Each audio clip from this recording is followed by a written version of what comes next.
एरंडी येथे अखंड हरिनाम सप्ताह व ज्ञानेश्वरी पारायणाला सुरुवात। एरंडी गावात ग्रंथदिंडी व शोभायात्राने सप्ताहाची सुरुवात। औसा तालुक्यातील एरंडी येथे अखंड हरिनाम सप्ताह व श्री ग्रंथराज ज्ञानेश्वरी पारायण सोहळ्याला सुरुवात करण्यात आली। एरंडी गावात ग्रंथदिंडी व शोभायात्रेने वीणापूजन व ज्ञानेश्वरी ग्रंथपूजन करून सप्ताहाला सुरुवात करण्यात आली। एरंडी येथे गेल्या 16 वर्षांपासून अखंड हरिनाम सप्ताह साजरा केला जातो। या सप्ताहाच्या माध्यमातून गावात भक्तिमय वातावरण पाहायला मिळते।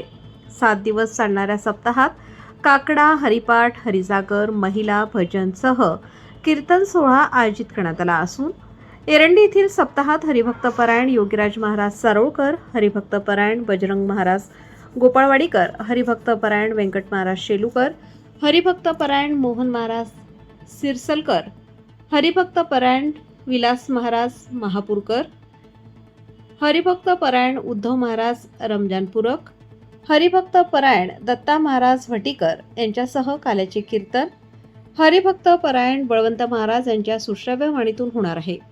तरी एरंडीसह परिसरातील भाविकांनी सप्ताहाचा आनंद घ्यावा असे एरंडी ग्रामस्थांच्या वतीने आवाहन करण्यात येत आहे। जय भारत न्यूजसाठी जीवन जाधव, औसा, लातूर।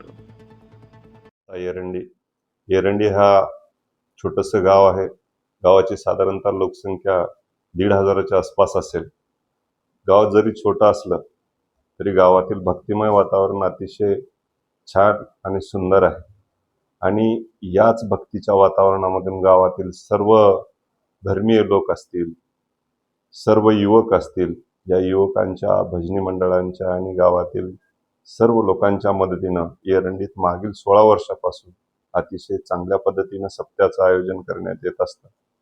या सप्त्यामध्ये अनेक धार्मिक कार्यक्रम होत असतात, जसे की अखंड हरिनाम सप्त्यामध्ये सुरुवात ज्ञानेश्वरीच्या पारायणाने होत असते।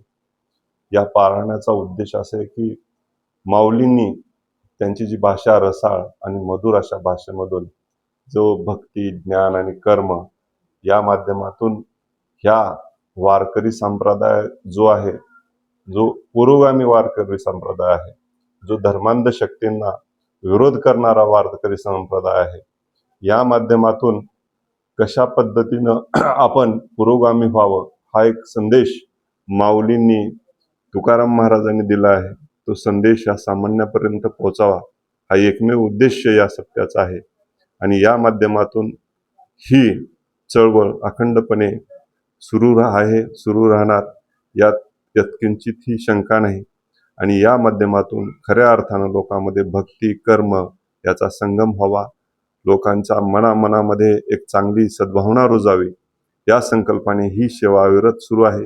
याबद्दल आम्ही सर्व पायी होऊन या सेवेचं कार्य करत राहू ही या ठिकाणी मी नमूद करतो।